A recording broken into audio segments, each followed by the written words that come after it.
نحمده ونستعينه ونستغفره نعوذ بالله من شرور أنفسنا ومن سيئات أعمالنا من يهد الله فلا مضل له ومن يضلل فلا هادي له أشهد أن لا إله إلا الله وحده لا شريك له وأشهد أن محمدا عبده ورسوله أما بعد فإن خير الحديث كتاب الله وخير الهدي هدي محمد صلى الله عليه وآله وسلم وشر الأمور محدثاتها وكل محدثة بدعة وكل بدعة ضلالة أما بعد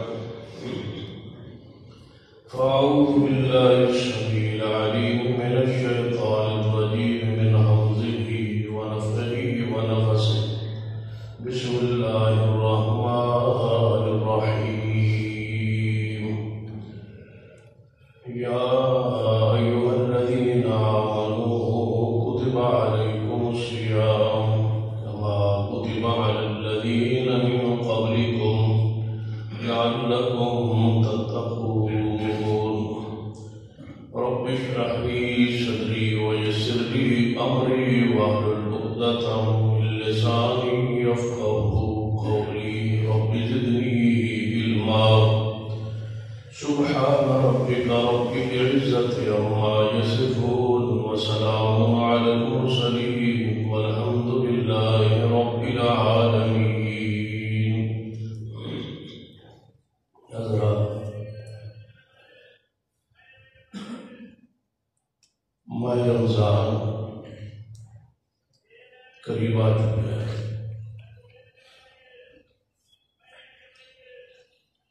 قرآن پاک کی جو آیت مبارکہ پڑھی ہے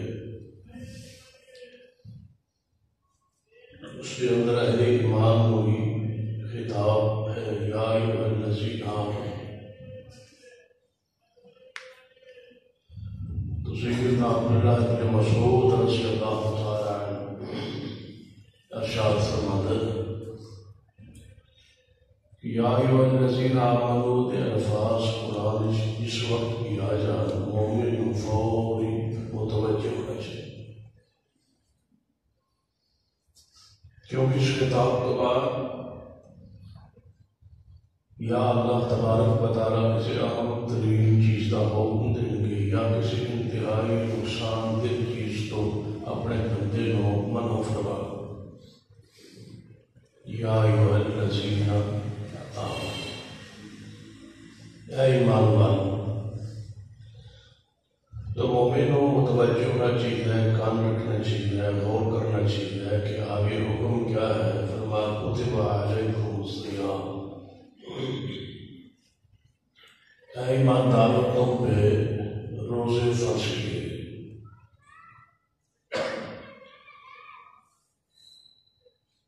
ہر بندہ اپنے مستقبل کے بارے فکر مند ہوتا ہے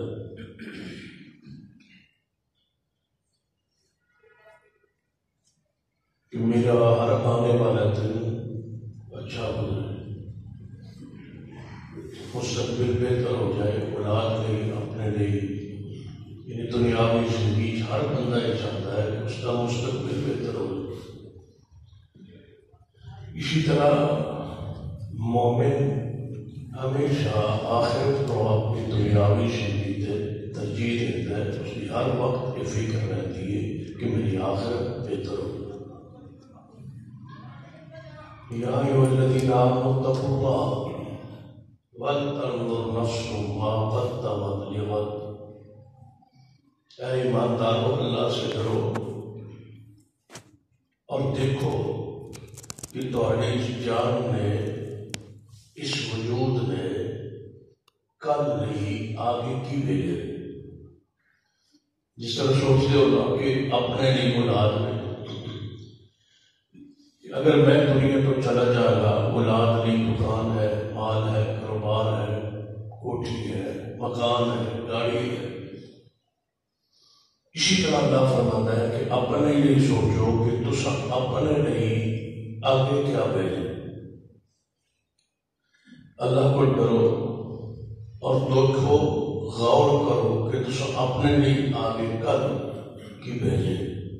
سرور کائنات محمد رسول اللہ صلی اللہ علیہ وسلم اکثر نفلی روزہ رکھتے ہیں، اور اس قدر صحابہ کرام فرماتے ہیں کہ اسی بعض دفعہ اس طرح محسوس کرتے کہ آپ کا روزہ چھڈن گئی، اور بعض دفعہ چھڈتے ان لگنا سی ہم نفلی روزہ رکھن گے. یعنی آپ پورے سال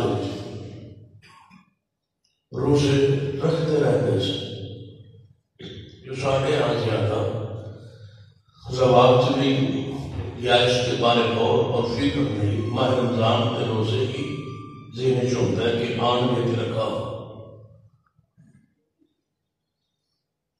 نبی اکرم صلی اللہ علیہ وسلم کو پوچھا کہ محبوب کی تجھے زیادہ روزہ کیوں رکھتے ہو؟ فرمایا اس واسطے کہ میں موت آوے تو میں روزے دی حالت چھو، اس واسطے زیادہ نفلی روزے رکھتے. ساتھ ہی آپ نے فرمایا بہترین روزہ جو ہے داؤد علیہ السلام، وہ ایک دن روزہ رکھتے سن اور ایک دن چھڑ دیتے سن، پھر اگلے دن روزہ اور دوسرے دن چھڑ دیتے سن. یعنی نفلی روزے کی یہ عادت صحابہ کرام کی موجود سی. سرور کائنات محمد رسول اللہ صلی اللہ علیہ وسلم کی عادت. لیکن ساڑھے ہوتے اس وقت ماہ رمضان آ چکا ہے، اور اس بات کا امکان ہے کہ آئندہ جمعہ والا دن روزہ یا ہفتے والا، تو ضروری ہے کہ روزے کے بارے اس کی فضیلت کا شعور سے بیٹھ جائے کہ روزہ فرض ہے، رکن اسلام ہے. اس کے بغیر ایمان کامل نہیں ہے، مکمل نہیں. جب تک روزے کی فضیلت پر ایمان نہ ہو تو بندہ مسلمان. نبی رحمت صلی اللہ علیہ وسلم اپنا ایک طویل خواب سنائے. اس خواب کے ذرا توجہ فرمایا، اور نبی علیہ السلام کا خواب اسی طرح دین ہوتا ہے، اسی طرح حجت ہوتا ہے جس طرح آپ کی حالت بیداری، آپ کا قول فرمان یا قرآنی آیت کی ہوتی. اس واسطے جب وہ خواب رسول کا ذکر آئے تو اس وقت کوئی ذہن کی بات شبہ بھی پیدا نہ ہوئے کہ خواب ہے نا، یہ خواب کس دی ہے؟ محمد رسول اللہ صلی اللہ علیہ وسلم. انبیاء علیہ السلام کے خواب وہی. اور توڑے کے بھی ہے کہ قرآن پاک میں بہت سارے مسائل کا تعلق خواب ہے. جو تسی روزانہ اذان سنتے ہو اس کا تعلق کس نال ہے؟ خواب کے اندر ہی اذان سکھائی ہے. قربانی کا تعلق بھی خواب کا. فتح مکہ کی بشارت جو ہے خواب ہے. سورہ یوسف پوری خواب کی تعبیر ہے. تو گویا خواب کی خاص ایسی ہے. بس اتنا فرق ہے کہ نبی کا خواب دین ہوتا ہے، غیر نبی کا خواب سچا بھی ہو سکتا ہے، جھوٹا بھی ہو سکتا ہے، شیطانی خیال بھی ہو سکتا ہے. لیکن پیغمبر کا خواب دین ہوتا ہے، وہی ہوتا ہے معصوم. اس بات میں اتفاق اور جماعت. لیکن یہ خواب کا سلسلہ قیامت تک جاری رہے. یہ نبوت خصائص جو ایک وصف ہے جس مومن کو اللہ دنیا کی خوشخبری دینا چاہے، الا ان اولیاء اللہ لا خوف علیہم ولا هم یحزنون الذین آمنوا وکانوا یتقون لهم البشریٰ فی الحیاۃ الدنیا وفی الآخرہ۔ اللہ اپنے دوستوں دنیا کی بشارت دیتا ہے اور آخرت کی بشارت۔ صحابہ کرام نے پوچھا یا رسول اللہ صلی اللہ علیہ وسلم یہ دنیا کی بشارت کی ہے؟ آپ نے فرمایا نبوت کا کوئی وصف ایسا نہیں جڑا میرے بعد جانے کے بعد جاری رہے، لیکن مبشرات جاری رہے۔ ہن میرے ذات میں وہی آتی ہے کہ وہی تو بعد میں بشارت ہے۔ نبی علیہ السلام کے ذریعے بشارت وہی ہے، صدیق جنت تے جان گے، عمر جنت تے جان گے، عثمان جنت تے جان گے، علی جنت تے جان گے، ساری بشارت بدلیہ وہی سے۔ آپ نے فرمایا میرے بعد یہ مبشرات جاری رہے، میں دنیا کو چلا بھی جاؤں گا، مبشرات خوشخبریاں جاری رہیں گی۔ صحابہ کرام نے پوچھا یا رسول اللہ صلی اللہ علیہ وسلم مل مبشرات، مبشرات کی نے کس طرح جاری رہن گیا؟ فرمایا رؤیا الصالحہ، اچھا خواب اللہ تو آپ کو دکھا دے یا تمہارے بارے کسی کو دکھا دے، اچھا خواب جو مانا خواب پیارا خواب، تو سمجھو کہ اللہ نے تھوڑے ہوتے کوئی بشارت عطا فرمائیے، تھوڑے ہوتے رحمت فرمائیے۔ تو نبی علیہ السلام کا خواب دین و دہوئی حجت اس ارادے، اس نیت، اس ایمان، اس عقیدے نال اس حدیث کو سماعت۔ نبی علیہ السلام نے فرمایا میں تو خواب اٹھایا گیا، فرشتے میرے پاس آئے اور میں نے لے کے گئے پہاڑ، اور میں نے کیا گیا کہ اس پہاڑ پہ چڑھو۔ نبی علیہ السلام نے فرمایا جب میں پہاڑ پہ گیا تو بڑا دشوار سی، بڑا مشکل سی اس سے چڑھنا۔ میں کیا ہے بڑا مشکل ہے، اس سے کیوں چڑھیا جا سکتا؟ فرشتے کہنے لگے تم چڑھنے کی کوشش کرو، اثر پڑی آسانی پیدا کریں گے، تھوڑا ساتھ دیں گے، تھوڑا تعاون کریں گے، تو ہمیں جو چڑھا دیا۔ آپ فرماتے ہیں کہ میں نے فرشتے نے سارا آسرا دیتا اور میں اس پہاڑ پہ چڑھ، چون میں پہاڑ کی چوٹی تے پہنچا کہ دوسری طرف میں نے کچھ آواز آئی۔ آواز اس طرح سن جس طرح بندے چیخ رہے ہوں، یا اس طرح چیخا سن جس طرح کوئی تاریخ چیخنا رات کے کسی پیر سنو تے آسمان منہ کر جو چیختا ہے، اس طرح کی آوازاں میں وہ آ رہی ڈراؤنیا کے سمجھا۔ میں پوچھا ما هذه الاصوات، فرشتے نے پوچھا کہ آوازاں کس لیے آ رہی؟ فرمایا محبوب صلی اللہ علیہ وسلم اے اہل جہنم کی پاؤں، جہنم والے پاؤں رہے ہیں، جہنم والے چیخ رہے ہیں، یہ انہوں کی آواز ہے۔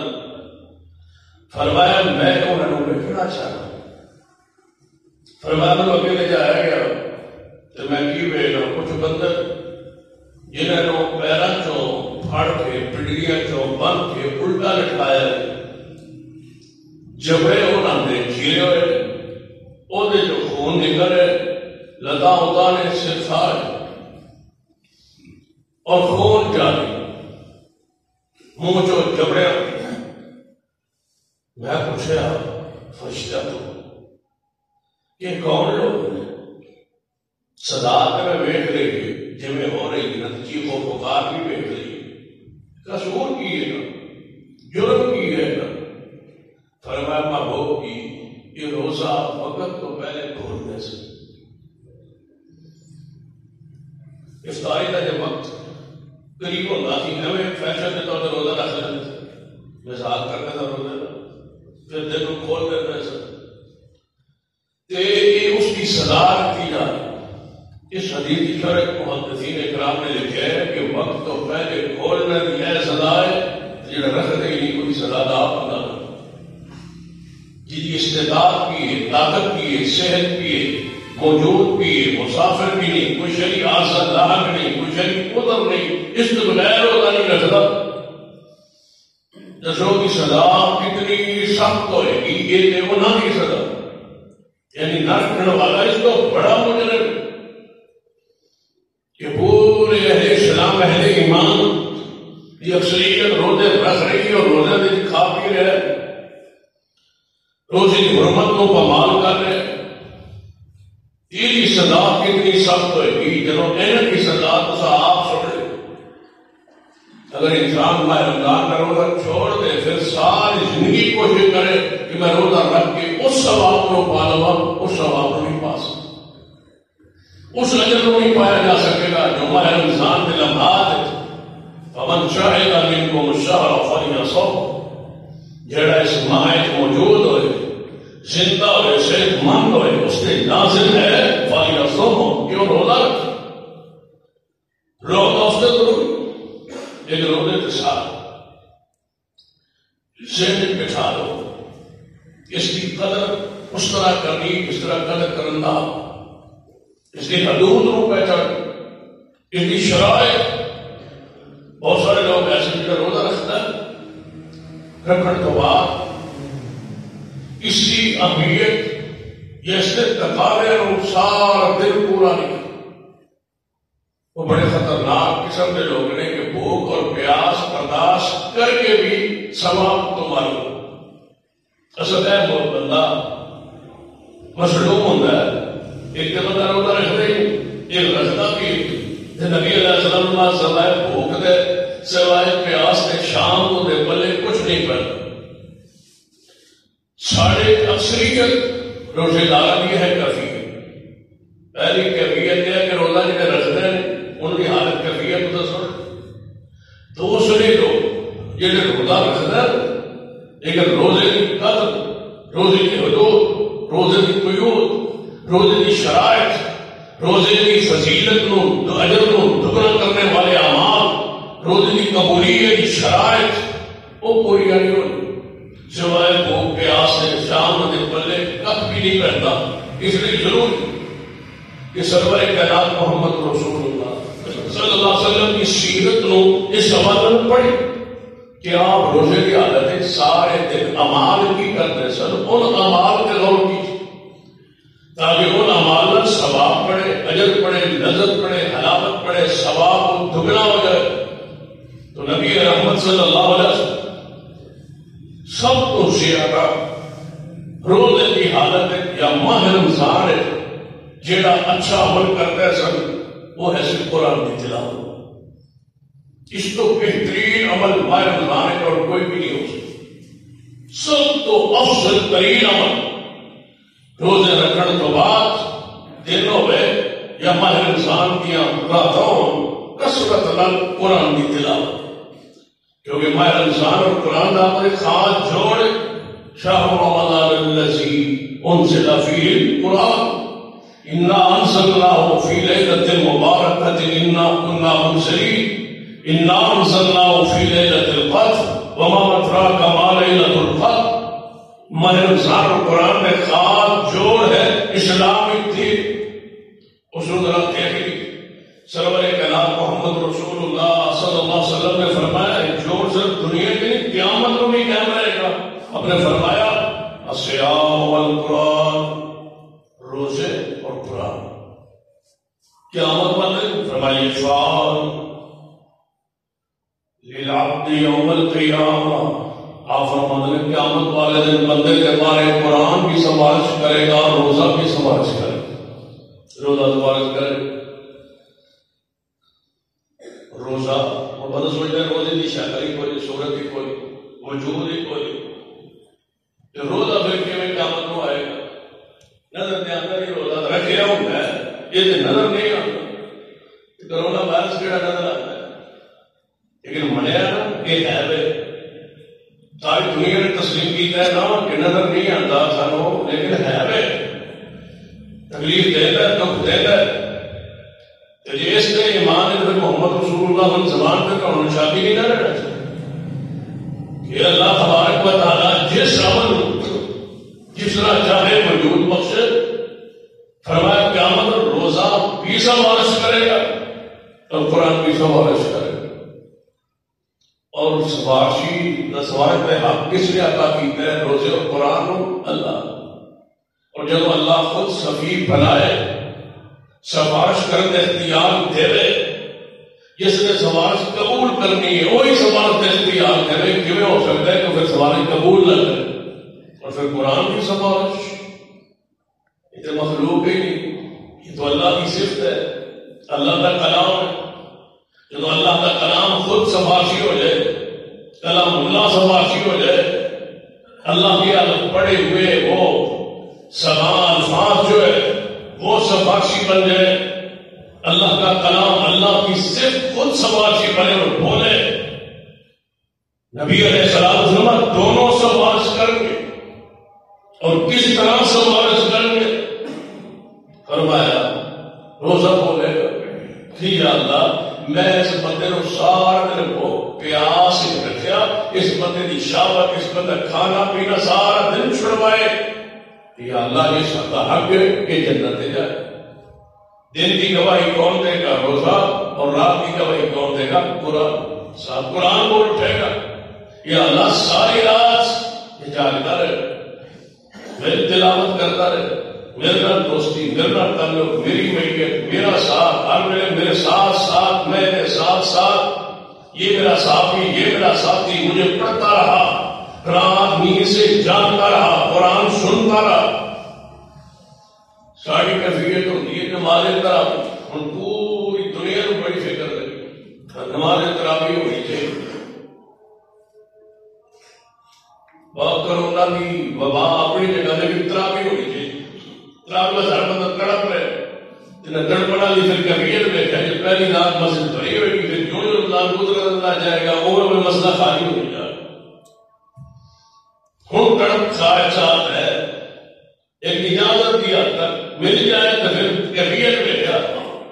مسجد بیٹھے بیٹھے لوگ تراویح نہیں پڑھتے، بیٹھے رہنے کے پیچھے گپ شپ جاری رہے گی، مسجد کے اندر رہیں گے لیکن وقت کا سیاح ضرور کریں گے.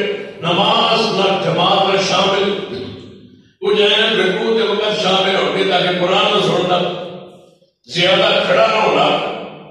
مختلف کیفیات میں تراویح پڑھنے والے ذوق ہے کہ نماز تراویح ہونی چاہیے. ابھی پڑھی نہ پڑھی تراویح ہونی چاہیے. صحابہ کرام کی کیفیت کسی سے بھی بخاری پڑھی کہ سرور کلام محمد رسول اللہ صلی اللہ علیہ وسلم تشریف لائے مسجد نبی صاحب بیٹھے تھے ماہ رمضان کی 21 رات سے آپ فرماؤ میں آج کو جماعت کراؤں. پہلے جماعت کا معمول نہیں سی، آپ نے جماعت کرائی نماز تراویح. سویرے صحابہ کو پتہ چلیا جڑے صحابہ رات کو مسجد نہیں سن کہ نبی علیہ السلام نے جماعت کروائی رات کو. دوسرے دن معمول جو مسجد پر نبی پاک تشریف لے آئے تے مسجد نبی بڑی سی صحابہ پہلے رات نال صحابہ رات 23 جب تیسری رات دوسری رات کی خبر پھر مدینے میں پھیلی تے تیسری رات آئی تے مسجد نبی صحابہ کرام کے بیٹھنے کی جگہ نہیں سی. جو آگے تراویح ہو گئی لیکن صحابہ تعداد بڑھتی جا رہی ہے. ساڑھے جو کے بڑھتا ہے رمضان تعداد بڑھتی جا رہی. چوتھی رات اتنے صحابہ کہ محبوب علیہ السلام باہر ہی نہیں. آپ سارے کے وقت بات تشریف لے فرما میرے صحابہ من معلوم ہے کہ تسی تشریف لے آتے رہے ہو اور بیٹھے رہے ہو میرے انتظار ہے، لیکن میں اس واسطے نہیں ہے نماز اللہ کو بڑی پسند ہے. جی میں جا دینا تو نماز پڑھا کہ اللہ پڑھے تو فرض کر دینا پھر پڑھ لی مشکل پڑ جانی سی. میں محمد مصطفیٰ نے پڑھے رحمت کی وجہ تشریف نہیں گیا. اگر میری خواہش نماز اللہ بڑی پسند ہے تو قرآن پڑھنا اور قرآن چھوڑنا. بخاری حدیث ہے نبی علیہ السلام اللہ خوشی نہ اتنی کوئی بات نہیں سنتا جتنا خوشی نہ اللہ قرآن چھوڑنا. محبت نہ پیار لہذا اس مہینے کی کثرت حضرت جبریل علیہ السلام ہر رمضان کی ہر رات آسمان کو اترا ہے اور محمد مصطفیٰ کو قرآن سناتے اور مصطفیٰ کو قرآن سن.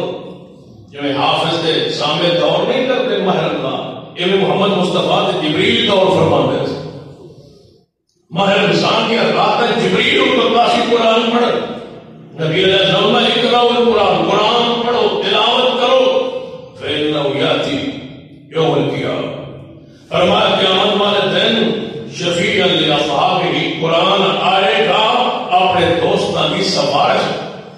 اور منظر کی ہوئے گا میرے تواڈے بابو جناب محمد محمد صلی اللہ علیہ وآلہ وسلم نے ارشاد فرمایا جو قیامت کا دن ہوئے گا قرآن سفارشی بن کے آئے گا انہوں لوگوں نے حق اندر جڑے قرآن کی دنیا میں تلاوت فرماندے آگے آگے سورۃ البقرہ اور سورۃ آل عمران ہوئے گی پیچھے سارا قرآن ہوئے گا پیچھے قرآن پڑھنے والا ہوئے گا دونوں صورتیں اللہ نہ جھگڑ رہی ہوں گی جھگڑا کر رہی ہوں گی دونوں صورتیں اللہ یہ بندہ سورۃ البقرہ اور آل عمران مجھے پڑھتا رہا میں اس کو جنت میں ضرور ہم لے کے جائیں گے اس کے بغیر ہم نے جنت کی طرف نہیں جانا جھگڑے گی کون سورۃ البقرہ جھگڑے گی سورۃ آل عمران جھگڑے گی کہ میں لے کے جاؤں اس بندے کو جنت یہ اللہ کا کلام یہ اللہ کی صرف جھگڑ رہی ہے کس سے اللہ سے کس کے لیے پڑھنے والے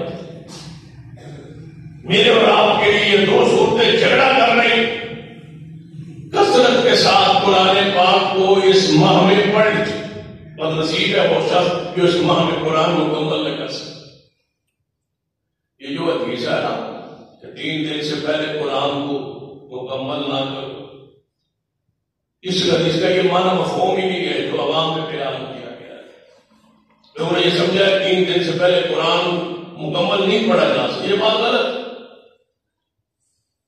آپ ماہ رمضان میں اللہ توفیق دے تو روزانہ قرآن پڑھ پورا پڑھ اللہ توفیق دے 15 پارے پڑھے 10 پارے پڑھے جتنا پڑھ سکتے ہیں قرآن پڑھے وہ تو عام بندوں کے لیے حدیث پاک ہے نا نبی علیہ جس نے قرآن 3 دن سے پہلے پڑھا اس نے قرآن کو سمجھا نہیں ہے معنی مفہوم آپ جانتے ہیں قرآن کی تلاوت اجر ثواب کے لیے پڑھ رہے پڑھتے جائیں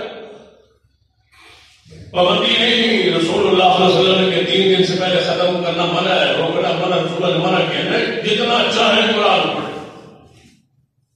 ایک دن میں آپ پورا قرآن پڑھ لیں 30 دفعہ قرآن ختم کر دیں 15 دفعہ ختم کر دیں 10 دفعہ ختم کر دیں قرآن کو پڑھتے رہے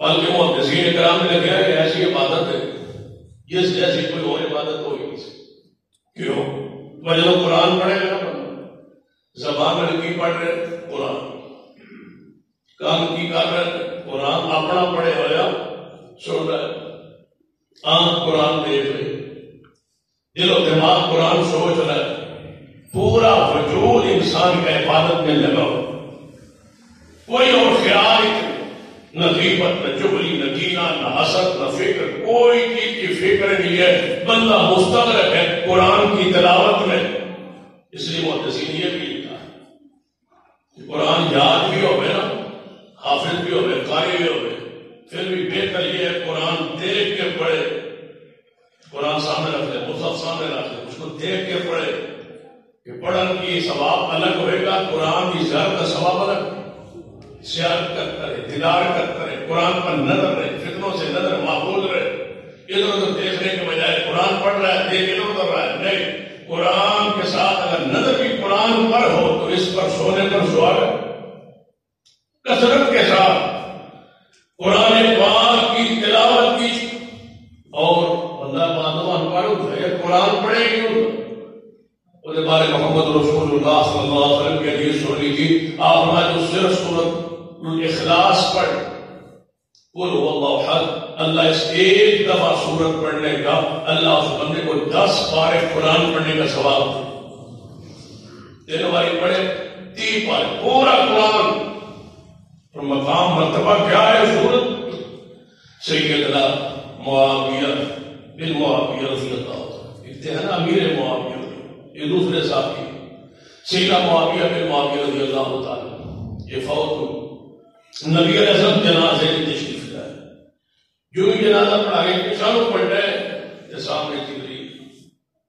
نبی علیہ السلام نے جبریل علیہ السلام کو کہتے فرمایا جبریل آپ فرمایا میں اکیلا نہیں آیا 50,000 فرشتے آئے ہیں ساتھ آپ کی ابتدا میں اس معاویہ کا جنازہ پڑھے ہم 50,000 فرشتے کے ساتھ ہیں جنازہ پڑھا لے فرمایا معاویہ کو یہ مقام یہ شان یہ عزت عظمت کس طرح نصیب ہوئی فرمایا پیارے حبیب جناب محمد صلی اللہ علیہ وسلم یہ تمہارا صحابی معاویہ سب سے زیادہ پیار کرتا تھا سورہ اخلاص سے یہ ہر نماز میں سورہ اخلاص پڑھتا تھا اللہ اللہ کو یہ پسند آئی، اس کی یہ عطا، یہ محبت، اللہ نے جنازے پر 50,000 فرشتے میری قیادت میں بھیجے، جاؤ معاویہ کا جنازہ پڑھ کے ہو۔ یہ سورہ اخلاص۔ دوسری حدیث بھی ہے جو مشہور ہے کہ نبی علیہ السلام کے صحابی جدوں بھی نماز پڑھا سفر جس سے اللہ صاحب کرام آن قرات مکانہ سورہ اخلاص، جدوں بھی قرآن پڑھتا پھر آگے پڑھتا قل هو اللہ احد، جیڑی رکعت پڑھتا جتوں تلاوت کرتا آن مکانہ قل هو اللہ احد۔ صحابہ کرام نے اعتراض کیا بھائی ادھر قل هو اللہ احد لازمی تو پڑھنی ہوتی، انہوں نے کہا میرے پیچھے نماز پڑھو یا نہ پڑھو تو نتیجے اے سورت کو میں نہیں چھاڑ سکتا، اے سورت کو میں ضرور پڑھنا ہے۔ انہوں نے کہا کہ نبی علیہ السلام مشکل ہے اللہ، انہوں نے کہا لا لو صحابہ یا رسول اللہ صلی اللہ علیہ وسلم جیڑا تو حضرت امام بنا ہے کہ جیڑی تلاوت جتوں کرے نماز آس رکعت مقامہ سورہ اخلاص ہے، اینو کچھ سمجھاتے ہو؟ نبی علیہ السلام نے کہا تم یہ کیوں کرنا ہے؟ ہاں یا رسول اللہ نے نہ محبت ہی پڑھی ہے، رب کی توحید ہے، رب کی پہچان ہے، میں نے سورت کا محبت ہے، فرما خوش ہو جا، میں محمد تجھے بشارت دیتا ہوں اس سورت کی محبت تجھے جنت میں لے کے جائے۔ نماز آقا چھاٹ کر پڑھا سورت اخلاص ہی پڑھتے رہے، سلام کر رہے قرآن کی تلاوت۔ صحابہ کرام کتنی فکر تلاوت تھی اور پڑھی جی سیدہ ام ایمن رضی اللہ تعالی رسول رحمت صلی اللہ علیہ وسلم باپ کی طرف سے وراثت میں ملنے والی یہ لوگی ام ایمن وہ صحابی ہے کہ پیدائش میرے بھی حضور کے گھر موجود سے تو حضور پیدا ہو اور جب وفات ہوئی وہ بھی حضور کے گھر پوری زندگی محمد مصطفیٰ کے ساتھ گزاری، ولادت سے لے کر 63 سال پوری۔ نبی علیہ السلام نے ماں کے نام ملن واسطے مدینے گئے، واپسی ساتھ راستے میں والدہ محترمہ سیدہ آمنہ فوت ہو گئی، حسن کون لے آئی؟ حسن ام ایمن سب دن کی ساتھ لے کر نبی علیہ السلام کے گھر کی صفائی کر دیا کر، تو حضرت ام ایمن رضی اللہ تعالیٰ پھر الگ گھر والی ہوگی، رسول اللہ صلی اللہ علیہ وسلم نے شادی ہوئی کر، تو نبی علیہ السلام کبھی کبھی ملنے جاتے تھے، ایسے احترام کرتے تھے جیسی ماں ہے ام ایمن، حضور چلے جاتے کھڑے یا بیٹھتے، ماں کا قدر کیا تھا، ماں کی وہ شان عظمت، وہ ماں کا تصور شریف کیا تھا ام ایمن کے پاس۔ ایک دن سیدنا ابو بکر و عمر رضی اللہ تعالیٰ عنہ فرماتے نبی علیہ السلام وفات تو بات کہ آؤ چلیے اٹھے جا بیٹھ کے جتنے محمد مصطفیٰ بیٹھتے ہیں، اصل میں ماں ام ایمن کو چل رہے سیدنا عمر سیدنا ابو بکر رضی اللہ تعالیٰ عنہ درود شریف لے آئے، سیدنا ام ایمن رضی اللہ تعالیٰ عنہ کے پاس آگے بیٹھے، نبی علیہ السلام کی بات شروع ہو گئی، یاد تازہ ہو رہی ہے، نبی علیہ السلام نے سیدنا ام ایمن رو رہی ہیں، فرمایا ام ایمن روتی ہیں کیوں؟ نبی علیہ السلام اعلیٰ ترین زندگی نال پردہ اندر زندہ ہے، اللہ دے ہاں ہے اور بہترین درجے پا گئے، بہترین عظمت پا گئے، روئے تے تانا جے اگے چل کوئی خطرہ ہو، محمد مصطفیٰ اعلیٰ ترین درجے پہ قرآن پاک نے فرمایا وَالضُّحَىٰ وَاللَّيْلِ إِذَا سَجَىٰ مَا وَدَّعَكَ رَبُّكَ وَمَا قَلَىٰ وَلَلْآخِرَةُ خَيْرٌ لَكَ مِنَ الْأُولَىٰ کہ محمد مصطفیٰ صلی اللہ علیہ وسلم سے آخرت بہتر دنیا نالو ایسا نالو آخرت انہوں نے بہتر ہے، عادت پھر پریشان نہ ہو۔ سیدہ ام ایمن فرمانی ہے میں محمد مصطفیٰ علیہ السلام دے اعلیٰ میرے علم ایمان یقین اعلیٰ درجے اندر نے اعلیٰ مقام اندر نے، میں اس وجہ تو نہیں پریشان، میں پریشان اس وجہ تو جدو موجود سن کدے جبریل اللہ قرآن لے کے آتا تھا، نئی نئی آیات لے کے آتا تھا، ہم وہ پڑھتے تھے سنتے تھے لذت آتی تھی، آپ نہ محمد مصطفیٰ رہے نہ وہ قرآن کا نزول رہا، میں تو اس وجہ سے پریشان ہوں کہ آپ قرآن نازل نہیں ہوتا جس کو ہم محمد کی زبان سن کے قرآن کو پڑھتے۔ ایک عورت ہے خاتون ہے ایک قرآن کے ساتھ پیار دیکھ، ماہ رمضان کی روزے کے بعد سب سے بڑی عبادت تلاوت قرآن۔ نبی علیہ السلام نے فرمایا جن دو بندوں پر مجھے رشک آتا ہے، محمد کو رشک آتا ہے، میں کہتا ہوں کہ ان میں حسد نہیں ہے، رشک کرنا چاہیے، قابل رشک لوگ جو ہے وہ دونوں میں سے ایک وہ بندہ ہے جس کو اللہ قرآن پڑھنے کی نعمت ہے۔ رات کو قرآن، دن کو قرآن، قرآن دے دے اور وہ قرآن کو پڑھے. میں محمد اس پہ رشک کرتا ہوں، حالانکہ معصوم ہے، خود قرآن سینے میں محفوظ ہے، لیکن رشک آ رہا ہے. قابل رشک انسان وہ ہے جس کے پاس قرآن ہو، وہ قرآن کو پڑھا. اور دوسرا بندہ، ایک بندہ قابل رشک یہ ہے، اور تیسرا بندہ قابل رشک وہ ہے جس کو اللہ مال دے. اور یہ تیسرا عمل، سب سے پہلا عمل ماہ رمضان میں روزے کا، دوسرا عمل ماہ رمضان میں قرآن کی تلاوت کا، اور تیسرا عمل اللہ توفیق دے تو سب سے بڑا عمل جو ہے وہ صدقہ خیرات ہے. ماہ رمضان زکات ہے، عشر ہے، صدقہ ہے، خیرات ہے، کثرت کے ساتھ. بلکہ نبی علیہ الصلوۃ والسلام کے بارے میں آتا ہے تیز آندھی کی طرح محمد مصطفیٰ ماہ رمضان میں مال لٹاتے تھے. صاحب نصاب نہیں سن نبی علیہ السلام، یہ زکات لاگو نہیں ہوئی. ساری زندگی نبی علیہ السلام نہ سونا رہے، نہ چاندی رہی، نہ مال رہے، نہ پیسہ رہے، نہ عشر رہے. کوئی فرضی زکات محمد مصطفیٰ کے پاس ساری زندگی نہیں رہی. لیکن زندگی پر کوئی دروازے پہ آیا ہوا محمد کے دروازے خالی نہیں گئے. سارا نفلی صدقہ تھا، نفلی خیرات. صاحب نصاب نہیں ہوئے، لیکن صدقہ و خیرات کے ساتھ یہ محبت. فرمایا جس کو اللہ مال دے میں محمد اس پہ رشک کرتا ہوں کہ وہ جہاں حق کا کام ہو رہا ہے حق والے لوگوں پر وہ مال لٹاتا ہے.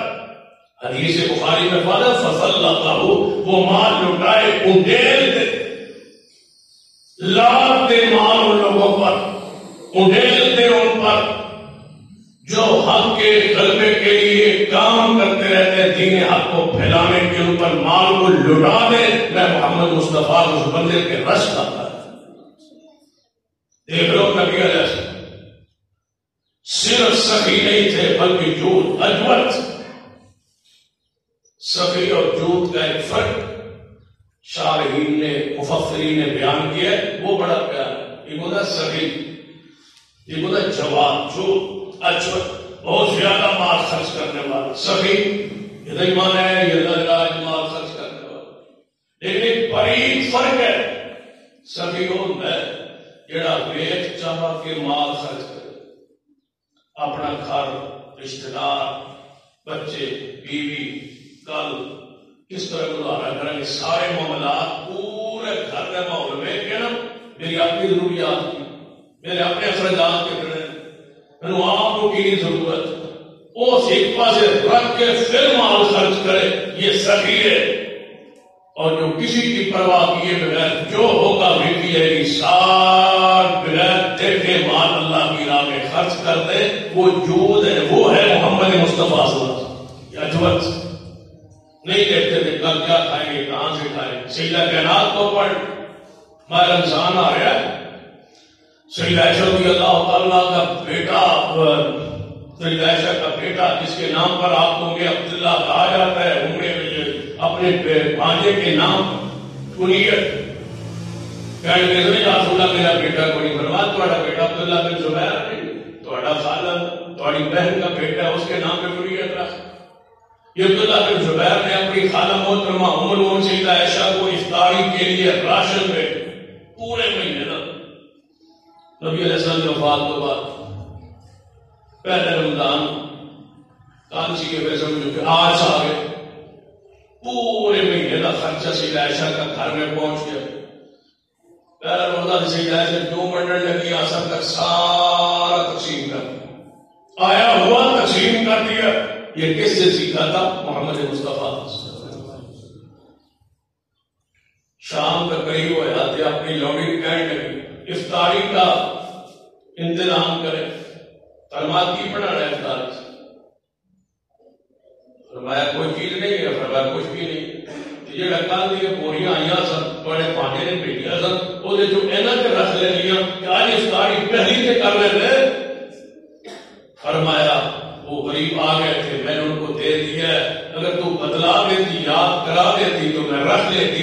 یہاں تو ایسے خرچ ہوتا ہے کہ اپنا سوچا ہی نہیں، اپنا سوچ کے خرچ کرنا یہ سخاوت ہے. اور اپنا نہ سوچ کے خرچ کرنا، یہ جھوٹ، یہ ہے وہ اصل سخاوت جو شریعت کو مطلوب اور مقصود ہے۔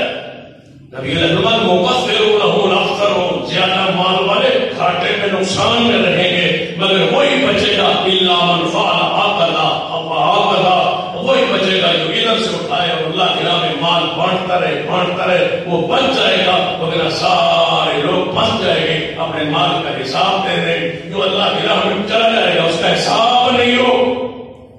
آپ نے فرمایا میرے صحابہ اگر وہ پہاڑ مجھے سونا بنا کے دے دیا جائے، محمد کو مالک بنا دیا جائے، 13 یا 11 کلومیٹر میں پھیلا ہوا پہاڑ، تو یہ سوچو بات تو مجھے وہ پہاڑ کے برابر سونا دے دیتا جائے تو کی کرو، تو ہم نے 2 تولے کوئی کام ہے تو جو میں چھاڑ کے باہر نہ سے 12 تولے سونا پہلا ہماری بھی کفیلیت ہے، پھر وہ تولے کہاں خرچ کریں گے یہ الگ سوچ۔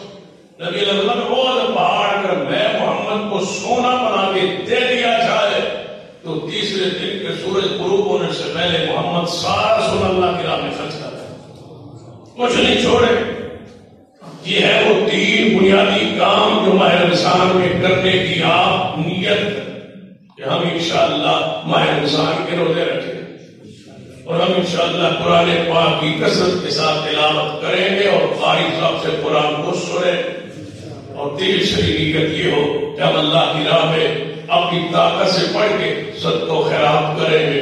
اللہ اس پر ہمیں زندہ رکھے اور اسی پر ہمیں موت جیسی نیت پر، اسی ارادے پر، اور اللہ ہماری قسمت میں وہ انجام لے آئے جس کے ہم انتظار میں ہیں کہ ماہ رمضان میں ہم اپنے گناہوں کی معافی مانگ سکے۔ اقول قولی ھذا واستغفر اللہ لی ولکم ولسائر المسلمین وآخر